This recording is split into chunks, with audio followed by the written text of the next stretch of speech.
Ravi Kumar S coaching centre YouTube channel में आपका स्वागत है। क्लास 12th का केमिस्ट्री का चैप्टर 2 है आपका। क्या है? बिलियन। क्या है? बिलियन। तो बिलियन में आपका इंग्लिश में कहते हैं, क्या कहते हैं? सॉल्यूशन। यह आपका संपूर्ण चैप्टर 2 का संपूर्ण हम वीडियो एक ही में कर रहे हैं। ध्यान दिया, बहुत आपकी परीक्षा के दृष्टिकोण से महत्वपूर्ण है। सबसे पहले आपकी पहला क्वेश्चन है बिलियन। कहता है बिलियन क्या है, किसे कहते हैं? तो दो या दो से अधिक पदार्थों के समांगी मिश्रण को बिलियन कहते हैं। क्या कहते हैं? बिलियन कहते हैं। बिलियन में विलेय और विलायक की मात्रा को हम लोग क्या कहते हैं? विलायन कहते हैं। जैसे मान लीजिए चीनी और पानी कि अगर मिलावेंगे तो क्या निर्माण होगा? शरबत। तो कहेगा विलेय के मतलब होता है जिसमें कोई घुलाता है अपने आप में, जो कोई विलेय के मतलब होता है जो घुल गया किसी में। अब विलायक के मतलब होता है जो किसी में घुलाने की क्षमता होती है, उसे विलायक कहते हैं। अब विलेय कहते हैं जिसमें कोई घुलने की क्षमता होती है, वो घुल जाती है। जैसे देखिए, अगला है विलेय, यानी इसको हम इंग्लिश में क्या कहते हैं? सॉल्यूट। कहता है विलेय। विलेय वह पदार्थ है जो विलयन में कम मात्रा में उपस्थित रहता है, उसे विलेय कहते हैं। जैसे एग्जाम्पल में हुआ आपका चीनी, नमक इत्यादि। अगला क्वेश्चन है आपका विलायक, सॉल्वेंट। वह पदार्थ जो विलयन में अधिक मात्रा में उपस्थित रहता है, उसे विलायक कहते हैं। जैसे एग्जाम्पल में पानी और हो सकता है।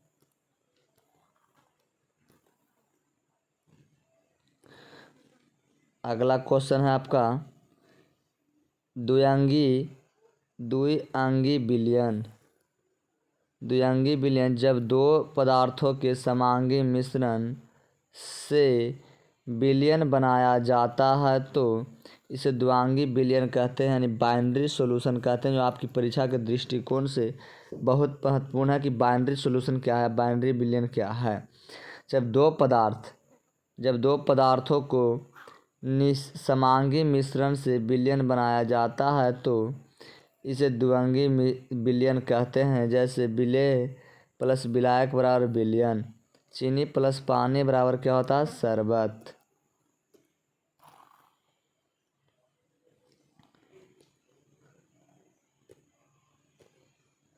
अब कहता है तीसरा है त्रिअंगी विलयन। जब तीन पदार्थों की समांगी मिश्रण से विलयन बनाया जाता है, उसे त्रिअंगी विलयन कहते हैं, यानी ट्रेनरी सॉल्यूशन कहते हैं। अब देखिए अगला क्वेश्चन है विलयन के प्रकार, टाइप्स ऑफ विलयन। यानी विलयन के प्रकार होता है तो अवयवी के आधार पर देखिए अवयवी मात्रा के आधार पर, देखिए on the basis of quantity of components. विलयन के प्रकार देखिए अवयवी मात्रा के आधार पर के प्रकार का होता है। तो अवयवी की मात्रा के आधार पर विलयन 3 प्रकार का होता है। एक है तनु और सांद्र विलयन, दूसरा है संतृप्त और असंतृप्त विलयन, तीसरा है अति संतृप्त विलयन।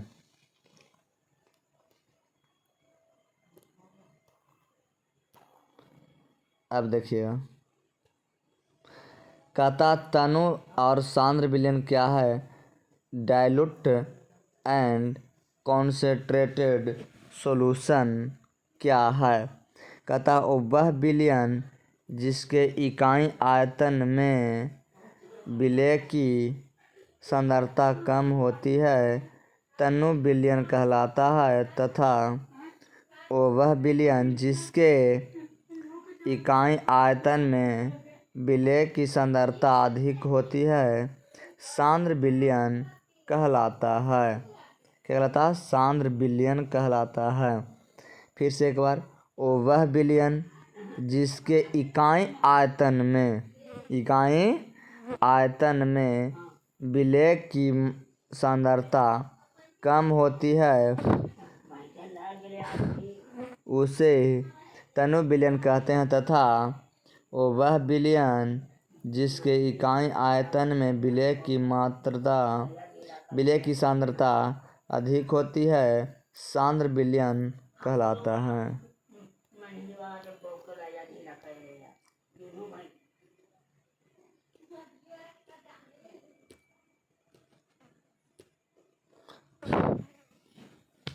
अब देखिए विलेय प्लस विलायक बराबर होता है विलयन। जैसे देखिए इसमें जल 200 ml है, चीनी 50 ग्राम 5 ग्राम सॉरी, तो ये आपकी तनु हो गई। और सांद्र में है 15 ग्राम चीनी और 200 ml जल यानी विलायक, तो ये हो गया आपका सांद्र। मैंने जब चीनी की मात्रा ज़्यादा हो और मैंने जल की मात्रा जैसे 2 बर्तन हम लिए शॉर्ट एग्जाम्पल में, एकरा में 200 ml है, इसको में 200 ml हमने जल लिया। अगर एकरा में चीनी की मात्रा कम है तब यह तनु होगा विलयन, और जब इसमें चीनी की मात्रा ज़्यादा होता है यह सांद्र विलयन होगा।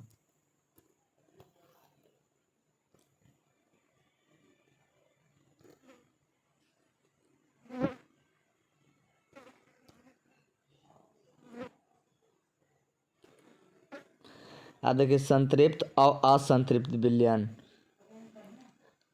अस्टरेटेड एंड अनअसटरेटेड सॉल्यूशन। कहता स्थिर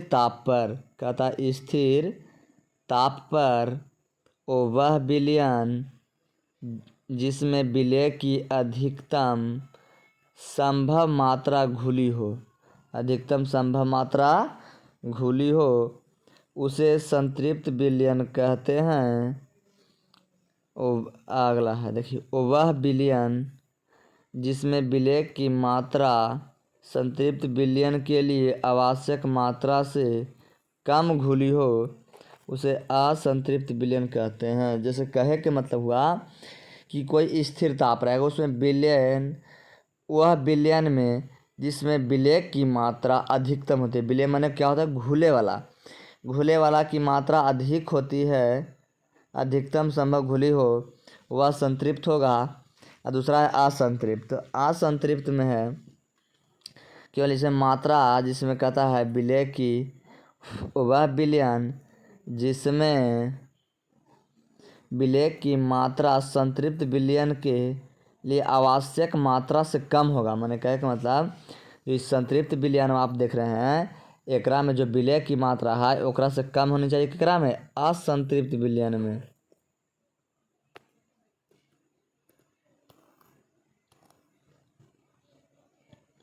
अगला है अति संतृप्त विलयन, सेपरेटेड सॉल्यूशन। कहता है स्थिर ताप पर जब किसी विलयन में विलय की मात्रा संतृप्त विलयन से अधिक हो, किससे? संतृप्त से। अगर संतृप्त से कम है तो असंतृप्त होगा, और जो जितना मात्रा घुला है उसे हम क्या कहते हैं? संतृप्त कहते हैं। लेकिन अगर संतृप्त से अगर ज़्यादा होगा तो उस विलयन को हम लोग अति संतृप्त विलयन कहते हैं। ये देखिए विलय, यह संतृप्त विलय से क्या है? मात्रा अधिक है, एकरा में मात्रा क्या है? कम है, क्योंकि अति संतृप्त इसमें मात्रा अधिक होगा तो अति संतृप्त होगा, इसमें मात्रा कम है तो संतृप्त विलयन हुआ।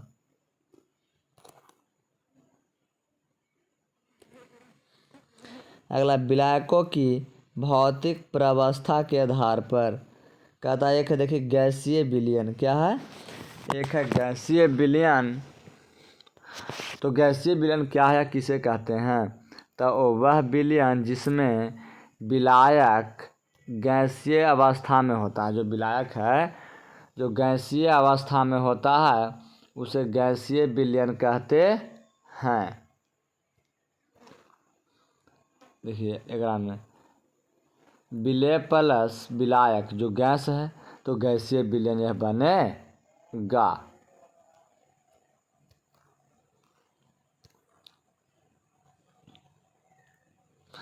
अब देखिए द्रव विलयन। क्या है? द्रव विलयन। तो इस प्रकार के विलयन में विलायक पदार्थ द्रव अवस्था में होता है जबकि विलेयक पदार्थ द्रव और गैस अवस्था अथवा ठोस में भी हो सकता है।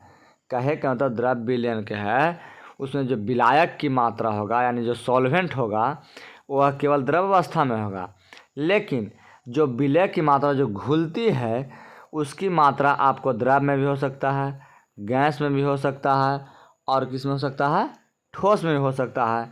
उसे हम क्या कहते हैं, द्रव विलयन कहते हैं। जैसे देखिए विलय प्लस विलायक जो द्रव में है तो क्या बनाया, विलयन बनाया।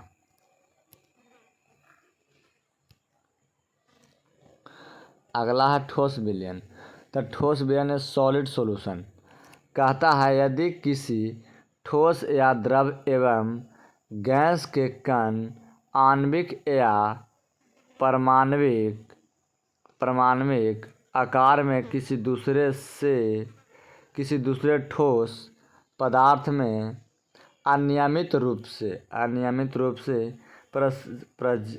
परिक्षिप्त हो जाता है, उसे और जो उससे प्राप्त जो विलयन होता है उसे हम लोग क्या कहते हैं, ठोस विलयन कहते हैं। जैसे विलय प्लस विलायक ये आपस में क्या बन गया, ठोस विलयन बन गया।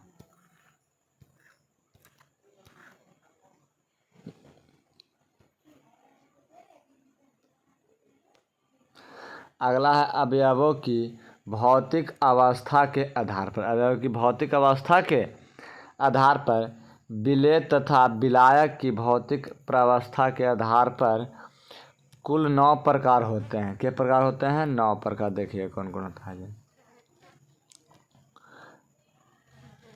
अब देखिए यहाँ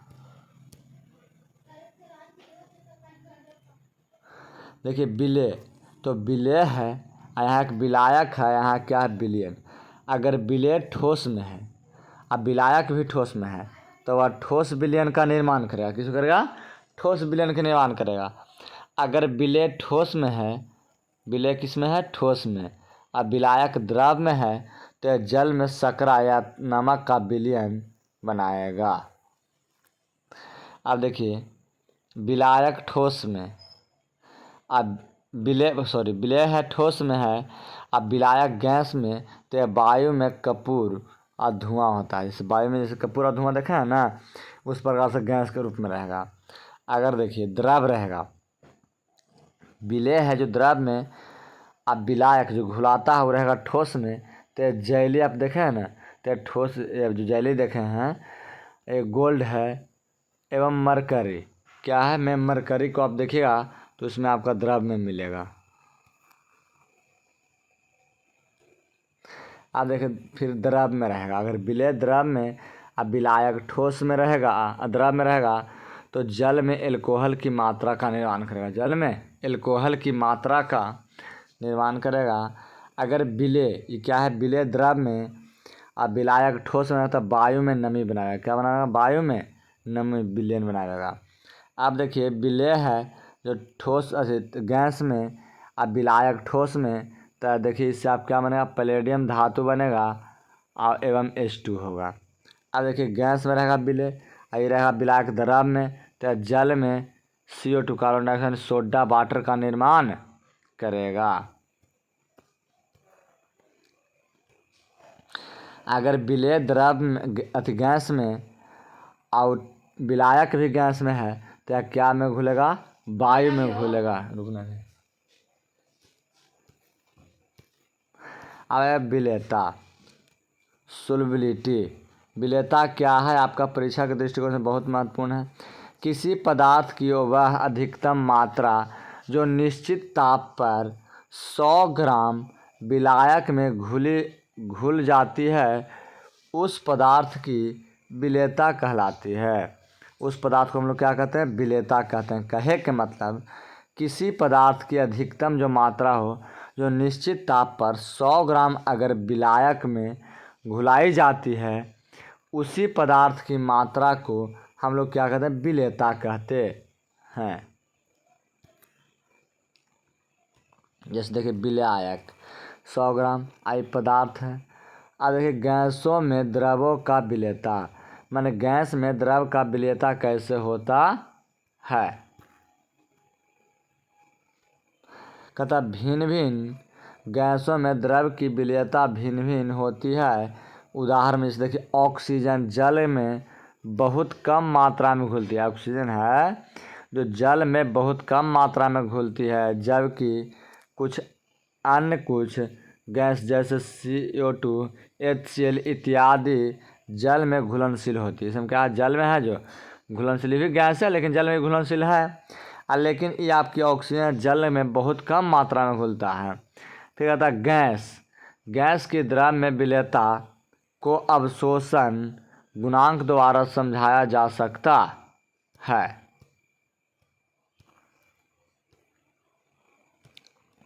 अब देखिए ऑक्सीजन है जो जल में कम मात्रा में घुलती है, और CO2 और HCl यह जल की में अधिक मात्रा में क्या होती है, घुलती है।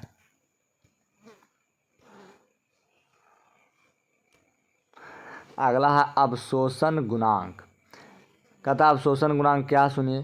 कहता निश्चित ताप तथा वायुमंडलीय दाब पर निश्चित किसी विलायक के निश्चित आयतन में घुली हुई गैस के मानक ताप एवं दाब STP, क्या होता है STP, पर आयतन को उस गैस का अवशोषण गुणांक कहते हैं। कहे के मतलब कोई निश्चित ताप रहेगा और उस पर वायुमंडलीय दाब पर कोई विलायक पदार्थ माने रहा जो निश्चित आयतन मैंने 5 की जगह या 2 की जगह अगर उसको गैस के मानक रूप में घुलाते हैं तो वही आयतन उस गैस का क्या कहलाता है, अवशोषण गुणांक कहलाता है।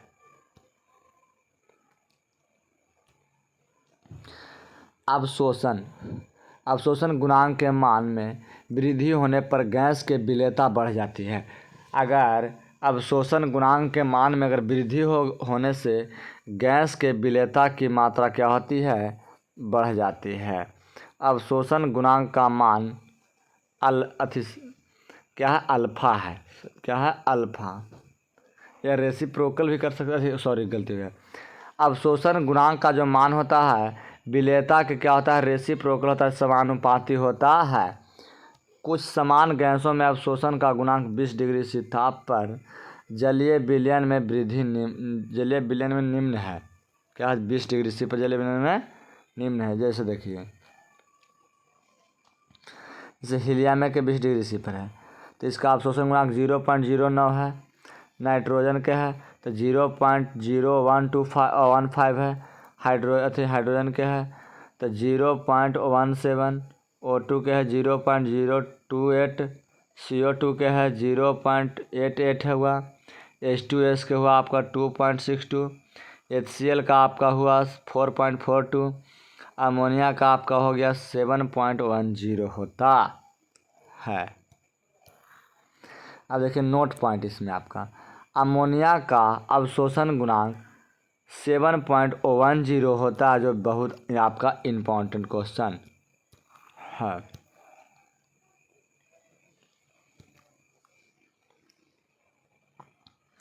हेनरी का नियम है हेनरी लॉ। हेनरी के नियम के अनुसार स्थिर ताप पर किसी गैस की द्रव में कोई कहे का मतलब किसी निश्चित ताप पर रहेगा, वह किसी गैस के द्रव में जो विलेयता गैस के दाब के समानुपाती होता है उसे हम हेनरी का नियम कहते हैं। जैसे देखिए आपका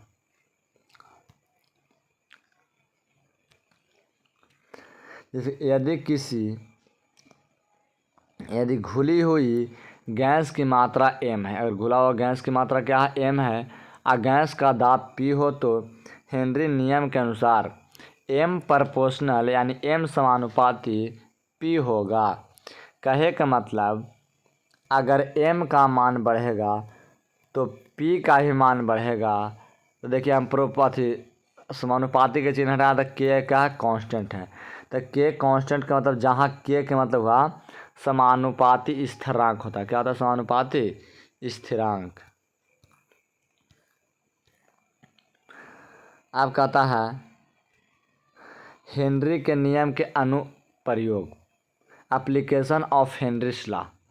कहता है पहला पॉइंट देखिए, अधिक ऊंचाई वाले स्थानों पर ऑक्सीजन का आंशिक दाब कम हो जाता है। अगर कहे के मतलब अगर ज़्यादा ऊंचाई पर जाइएगा तो ऑक्सीजन की मात्रा कमती है तो उसका दाब भी कम हो जाएगा।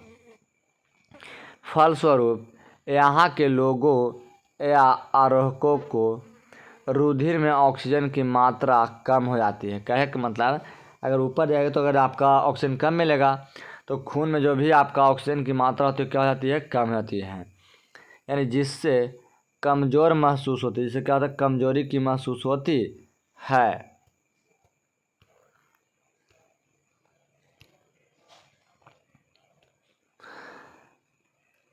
महसूस होती है एवं उनमें एनासिका नामक रोग भी हो जाता है। एनासिका नामक रोग हो जाता है। कहता दूसरा पॉइंट, शीतल पेय पदार्थों एवं सोडा वाटर में CO2 की विलेयता बढ़ाने के लिए बोतलों को ऊंच दाब कर बंद किया जाता है। क्या कि हम शीतल आदि करने के लिए अगर हम ठंडा करेंगे तो उसकी क्या है, CO2 की मात्रा में विलेयता बढ़ाने के लिए बोतल के ऊंच दाब कर बंद कर दिया जाता है।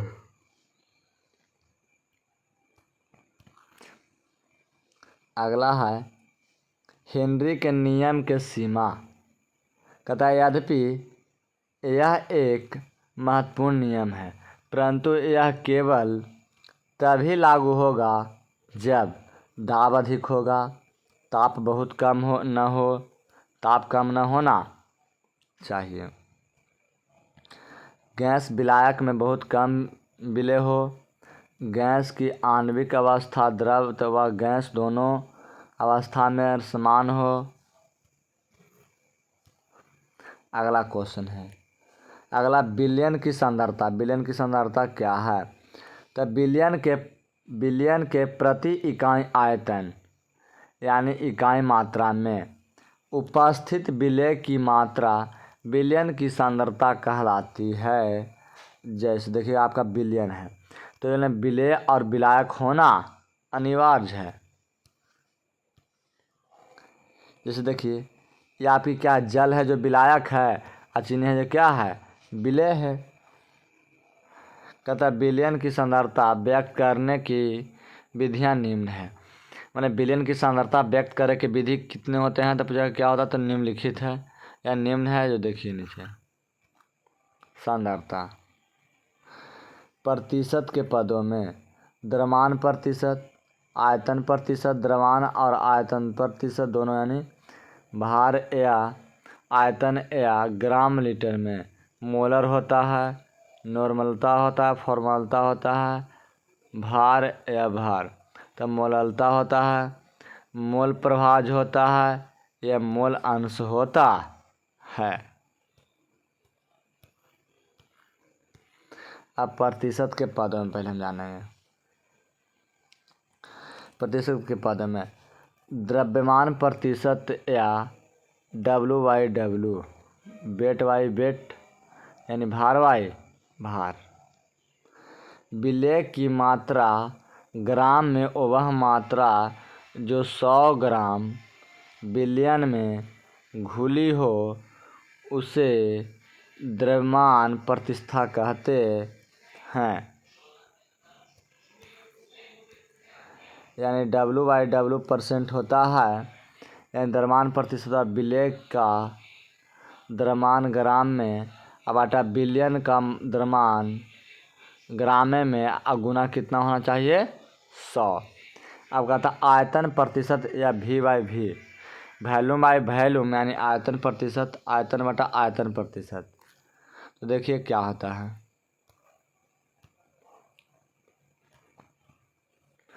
कहता है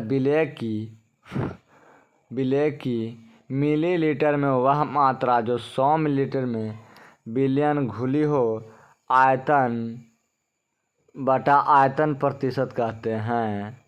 जैसे आयतन बटा आयतन प्रतिशत बराबर फार्मूला होता है विलेय का मात्रा आयतन में यानी ml में होना चाहिए आयतन, विलेय का आयतन मात्रा हो आयतन ml में। अब बिलियन का भी आयतन ml में हो और गुना कितना करेंगे हम 100, तो V/V% आपका निकल के आ जाएगा।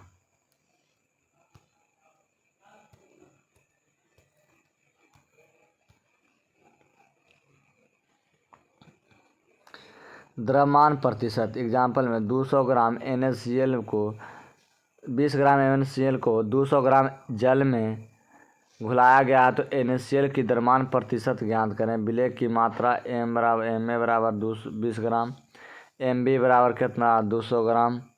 तब इसका देखिए फार्मूला क्या होता है, फार्मूला पढ़ें अभी ऊपर आप कि W/W% द्रव्यमान प्रतिशत वाला फार्मूला होता है विलेय की मात्रा द्रव्यमान में हो, विलेय का द्रव्यमान ग्राम में, अब विलयन का भी द्रव्यमान क्या में हो जाए ग्राम में, गुना कितना हो जाए 100। तो देखिए 200 तो ग्राम 20 ग्राम तो घुल रहा है। अगर टोटल सोल्यूशन में आप पढ़े हैं कि विलयन और सॉल्वेंट प्लस सॉल्वेंट यानी दोनों के जोड़ होते हैं तो 200 कितना होगा 20, काट छाट कीजिए आपका यही आंसर आएगा। देखिए 220 हो गया तो 1 0 से 1 0 कट गया। अब देखिए ये 10 आई 22 तो ये 10, देखिए क्या हुआ 2 से हम काटें तो कितना हो गया 11, तो 1/11। देखिए यहाँ 10 0 अच्छा था, यहाँ कितना होगा 100, यानी 100/11 अगर पॉइंट में बनाइएगा तो 0.0 गुना 10 के पावर 100, यानी 10 के सॉरी गुना 100 होगा। अब देखिए इसके बाद आ गया प्रतिशत में पूछे तो 9.09% होगा।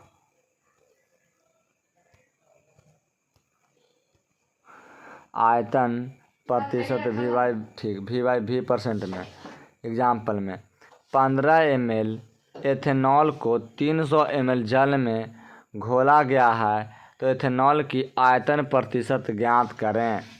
यानी विलेय की मात्रा यानी सॉल्यूट की मात्रा 15 ml है, अब विलायक की मात्रा 300 ml है।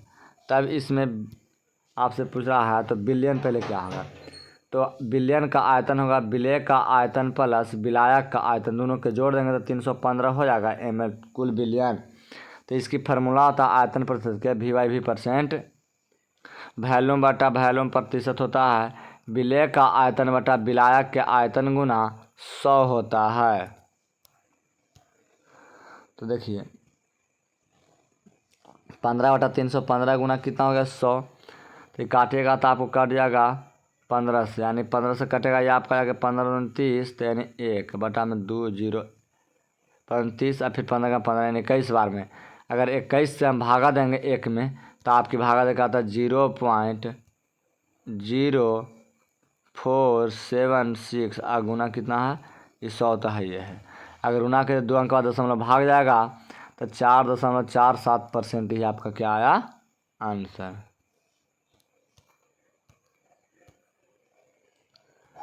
अब द्रव्यमान आयतन प्रतिशत W/V% भार बटा आयतन प्रतिशत बराबर विलेय की मात्रा ग्राम में वह मात्रा जो 100 मिलीलीटर विलयन में घुली हो द्रव्यमान आयतन प्रतिशत कहलाती है।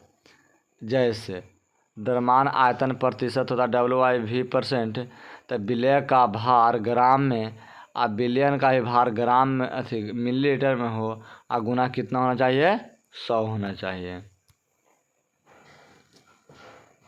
एग्जाम्पल के लिए देखिए 20 ग्राम चीनी को जल में घुलाकर 250 ml विलयन बनाया जाता है तो भार बटा आयतन प्रतिशत ज्ञात करें। देखिए 20% हुआ 20 ग्राम, अगर 250 ग्राम हुआ मिलियन, तो देखिए काटे 1 0 से 1 0 हो गया। अब देखिए 25 यहाँ 2/ही हो गया, कितना हो गया देखिए यहाँ पे ये 2/25 बचा, 2/25 से गुना कर आपको 25 200 0.08 आएगा। अगर 100 से गुना कर दिए तो आपको कितना आ गया 8% ही आंसर आया। कितना आया 8%। अंश प्रति मिलियन ppm, किसी बिलियन के 1 मिलियन यानी 10 लाख या 10 के पावर 6 ग्राम में उपस्थित विलेय की मात्रा को बिलियन की ppm में सांद्रता कहते हैं।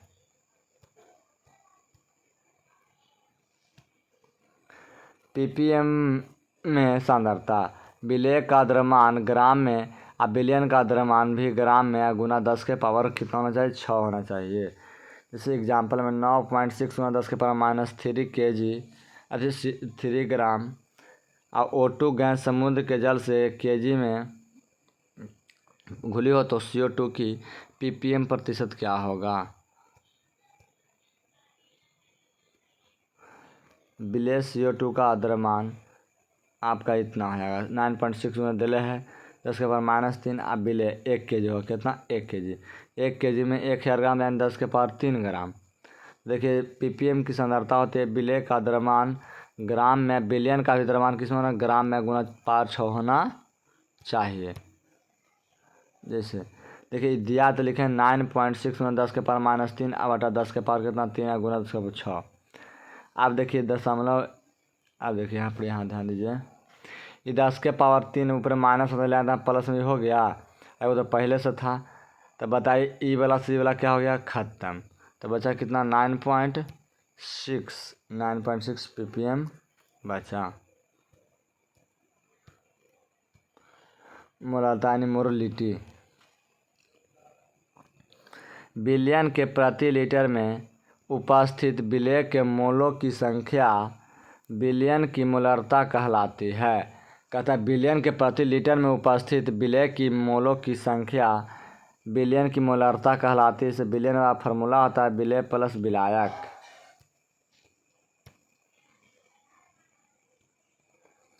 मोलालता विलेय की मोलों की संख्या विलयन का आयतन लीटर में, तो विलेय के मोलों की संख्या विलेय का भार बटा विलेय का अनुभार।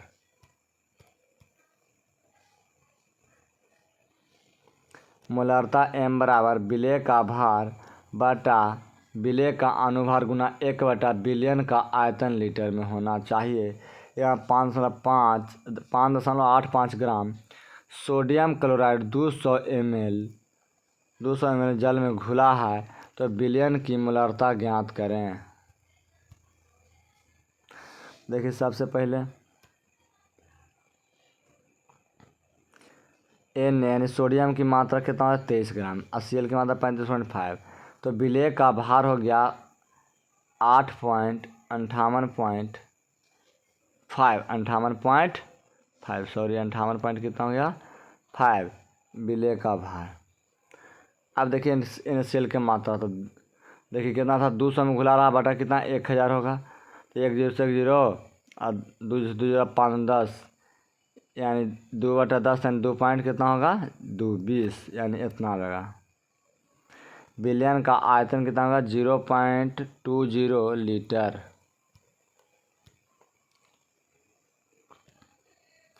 मोलालता विलेय का भार बटा विलेय का अनुभार गुना 1 बटा विलयन का आयतन यानी लीटर में, कि बैठाएँ देखिए इतना 8.585 गुना बटा 10 के बटा 58.5 गुना 1 बटा 0.2। अगर काट छट कीजिएगा तो आपको देखिए हल कर दिए, तो 1 बटा 10 हो गया, कट जाएगा कहा कि दशमलव यहाँ पे 1 बचेगा, तो दशमलव का यहाँ 10 हो जाएगा यानी 1 बटा 20, यानी 1 बटा कितना हो जाएगा 2 हो जाएगा। कैसे होगा, तो ये 1 बटा 10 गुना ये 1 बटा 20 होगा और 100 चल गया ऊपर है, तो 20 × 100 5 गुना 10 यानी 1 बटा 2।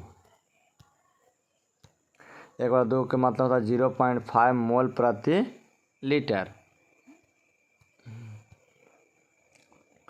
अब नॉर्मलता क्या है, नॉर्मलता नॉर्मलिटी किसी निश्चित ताप पर विलयन के 1 लीटर में घुलित विलेय के ग्राम तुल्यकों की संख्या को उस ताप पर विलयन की नॉर्मलता कहा जाता है। इसे n द्वारा प्रदर्शित करते हैं। तो नॉर्मलिटी का फार्मूला होता है विलेय के ग्राम का तुल्यकी की संख्या बटा विलयन का आयतन लीटर में होता है। या फिर नॉर्मलता में विलेय के ग्राम तुल्यकों की संख्या अब विलयन का आयतन ml में गुना 1000।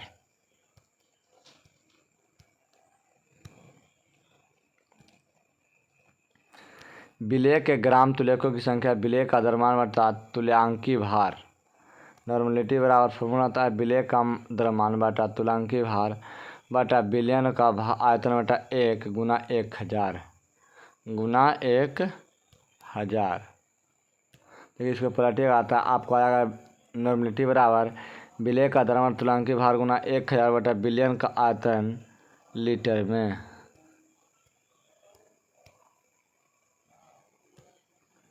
एग्जाम्पल 8 ग्राम NaOH को 100 ग्राम जल में 100 ml जल में घोला गया है तो बिलियन की नॉर्मलता ज्ञात करें। तो ये 8 ग्राम आपका विलय हो गया, बिलियन का भार 100 ml हो गया, विलय का अनुभार देखिए जो दिया है उसको सबको जोड़ता है। Na का मान कितना दिया है, सोडियम का 23 हुआ, ऑक्सीजन कितना हुआ 16, सोडियम का 23 आई 16, हाइड्रोजन कितना होता है 1, सबके जोड़ दीजिए तो जाकर 17 यानी 40 हो जाएगा। अब देखिए यहाँ पे अब सोडियम हाइड्रोक्साइड का तुलांकी भार अनुभार बटा संयोजकता, तो अनुभार कितना 40 आकर परिशोधन कितना 1, तुलांकी भार यानी से कितना आ गया 40 आ गया।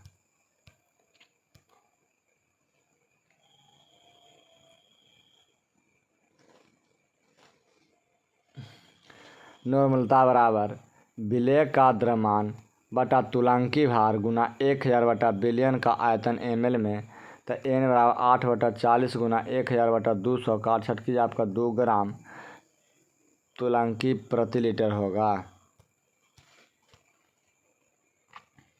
भार में मोललिटी किसी विलायक के 1 किलोग्राम यानी 1000 ग्राम में उपस्थित विलेय की मोलों की संख्या बिलियन की मोलता कहलाती है यानी नॉर्मलिटी कहलाती है।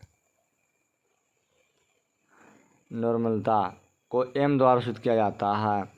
तो मोललता m बराबर होता है विलेय के मोलों की संख्या, विलेय के मोलों की संख्या बटा विलायक का भार ग्राम में गुना 1000 होगा, यानी m बराबर होगा विलेय का भार बटा विलेय का अनुभार, विलेय का भार बटा विलेय का अनुभार। अगर मोटे लिखित बनेगा देखिए तो 1000 चल गया ऊपर, अब विलायक का भार ग्राम में होना चाहिए।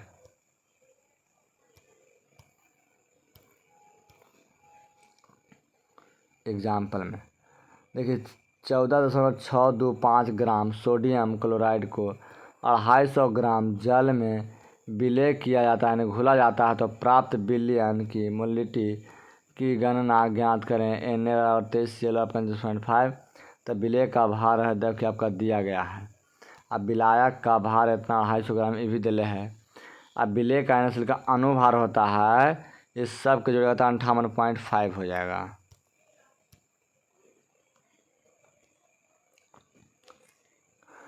मोललता विलय का भार बटा विलय का अनुभार गुना 1 बटा विलायक का अनुभार ग्राम में। तो m बराबर 14.625 बटा 58.5 गुना 1000 बटा 250 काटे तो 4 बार में हो गया, 4 से गुना करूँ तो आपका यही आएगा इतना 58.5 यानी एक बार में कट गया यानी मोललिटी कितना हो गया 1 हो गया।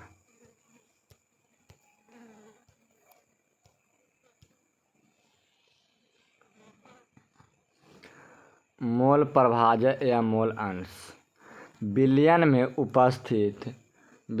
उपस्थित एक घटक या अवयव के मोलों की संख्या तथा विलय एवं विलायक के कुल मोलों की संख्या के अनुपात को उस अवयव का मोल प्रभाजक या मोल अंश कहते हैं।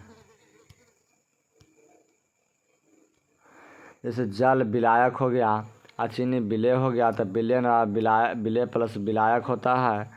तो विलय का मोल प्रभाजक यानी 1 से बराबर होता है विलय के मोलों की संख्या बटा विलय के मोलों की संख्या प्लस विलायक के मोलों की संख्या, दोनों की जोड़ तब आखिर तो विलयन बनेगा। तो 1 से बराबर हुआ Na बटा Na प्लस Nb होता है। विलायक का मोल प्रभाजक विलायक में मोलों की संख्या, विलय में मोलों की संख्या प्लस विलायक के मोलों की संख्या के जोड़ते हैं। तो XB बराबर Nb बटा Na प्लस Nb होता है।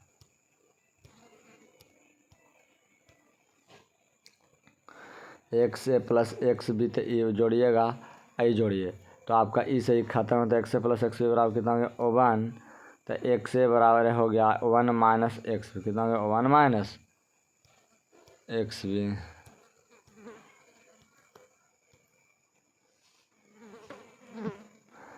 एग्जाम्पल में 72 ग्राम जल को 92 ग्राम एथिल एल्कोहल के मिश्रण में दोनों का मोल प्रभाज किया जाता है, तो जल का H2O भार 72 ग्राम, एथिल भार का भार 92 ग्राम और जल का अनुभार 18 होता है।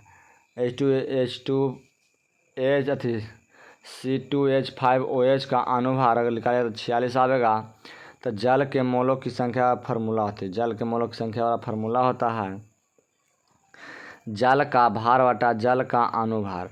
तो देखिए 72 बटा 18 यानी 4 बार में कट गया, तो जल के मोलों की संख्या 4 होती है। C2H5 के मोलों की संख्या एक भार बटा इसका अनुभार, तब 92 बटा 46 यानी 2 बार में कट गया, इसका भार कितना संख्या 2 आया। जल में मोलों का प्रभाज, तो जल में मोलों की संख्या, जल में मोलों की संख्या प्लस H2SO5 में संख्या, ये 4 है, 4 प्लस कितना 2, तो 4 और 2 6 यानी 0.66 आपका होगा।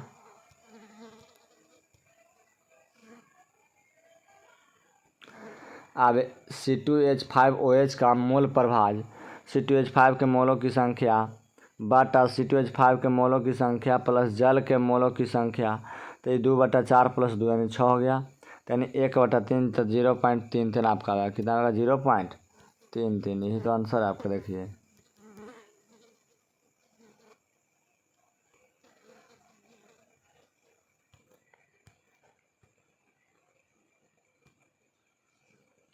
देखिए राउल्ट का नियम, राउल्ट के अनुसार किसी निश्चित ताप पर विलयन में उपस्थित वाष्पशील